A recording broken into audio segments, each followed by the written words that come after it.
This lonely wolf was caged in a roadside zoo for years. Then he finally saw a friendly face. A lonely gray wolf sits in a small cage with a concrete floor. His name is Bear, and this tiny room in a dilapidated roadside zoo in Pennsylvania has been his home for most of his life. What Bear doesn't know, however, is that on this particular day he isn't quite so alone. For loneliness was all that Bear knew up until that point in his life.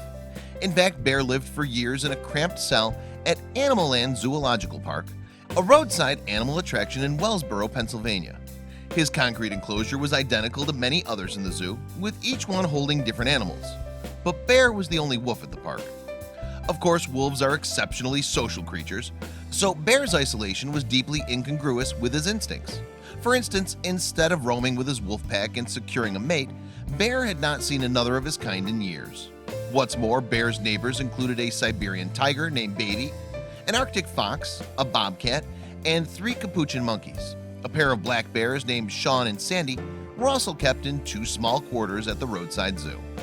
However, not only were enclosures small and cramped, but they also had only cement floors and no provisions for comfort or rest. These barren cells restricted the animals' movement, and Animal Land apparently did not provide them with any additional stimulation or exercise. Thankfully, Bear and his companions' suffering did not go unnoticed. In fact, local visitors were so distraught by what they saw at the zoo that they contacted the Animal Legal Defense Fund, ALDF. When it comes to fighting to protect animals from injustice, the ALDF is one of the top agencies. Therefore, in March of 2016, the group filed a federal lawsuit against Animal Land for not providing adequate care for the animals. However, Animal Land's owners, James and Kathleen Melko, claimed that they weren't mistreating the animals. In fact, they argued that they'd been helping the animals for the past 14 years.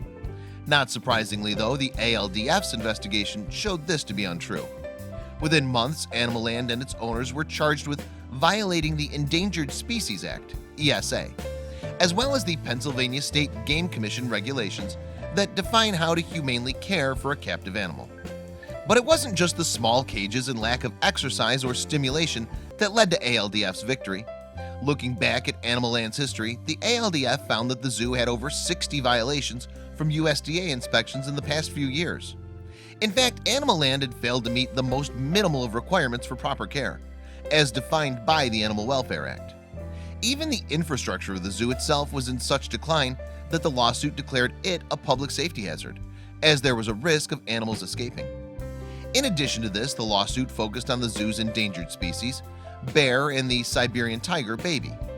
Laws that protect endangered species apply to every member of that species, said Stephen Wells, executive director of the ADLF. Whether in the wild or captivity, the law remains the same, said Wells. The animals at Animal Land are suffering and intervention is required.